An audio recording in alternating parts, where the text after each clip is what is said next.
دشمنوں سے جنگ کرنا فرض کیا گیا ہے اور وہ تم پر گراں ہے، اور یہ عین ممکن ہے کہ تم ایک چیز کو برا سمجھو حالانکہ وہ تمہارے حق میں بہتر ہو، اور یہ بھی ممکن ہے کہ تم ایک چیز کو پسند کرو حالانکہ وہ تمہارے حق میں بری ہو، اور اصل حقیقت تو اللہ جانتا ہے اور تم نہیں جانتے۔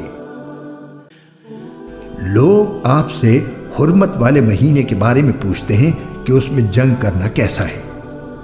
آپ کہہ دیجئے کہ اس میں جنگ کرنا بڑا گناہ ہے، مگر لوگوں کو اللہ کے راستے سے روکنا، اس کے خلاف کفر کی روش اختیار کرنا، مسجد حرام پر بندش لگانا اور اس کے باسیوں کو وہاں سے نکال باہر کرنا اللہ کے نزدیک زیادہ بڑا گناہ ہے، اور فتنہ قتل سے بھی زیادہ سنگین چیز ہے، اور یہ کافر تم لوگوں سے برابر جنگ کرتے رہیں گے یہاں تک کہ اگر ان کا بس چلے تو یہ تم کو تمہارا دین چھوڑنے پر آمادہ کر دیں، اور اگر تم میں سے کوئی شخص اپنا دین چھوڑ دے اور کافر ہونے کی حالت ہی میں مرے تو ایسے لوگوں کے اعمال دنیا اور آخرت دونوں میں اکارت ہو جائیں گے۔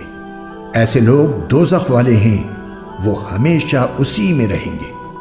اس کے برخلاف جو لوگ ایمان لائے اور جنہوں نے ہجرت کی اور اللہ کے راستے میں جہاد کیا تو وہ بے شک اللہ کی رحمت کے امیدوار ہیں، اور اللہ بہت بخشنے والا ہے، بڑا مہربان ہے۔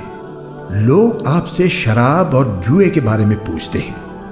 آپ کہہ دیجئے کہ ان دونوں میں بڑا گناہ بھی ہے اور لوگوں کے لیے کچھ فائدے بھی ہیں، اور ان دونوں کا گناہ ان کے فائدے سے زیادہ بڑھا ہوا ہے۔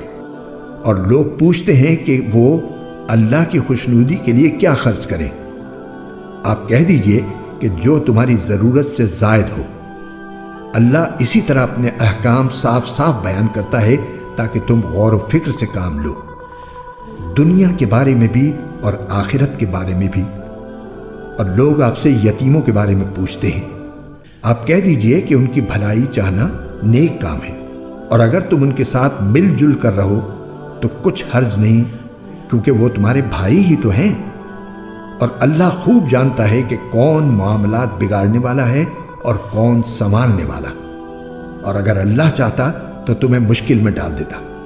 یقیناً اللہ کا اقتدار بھی کامل ہے، حکمت بھی کامل۔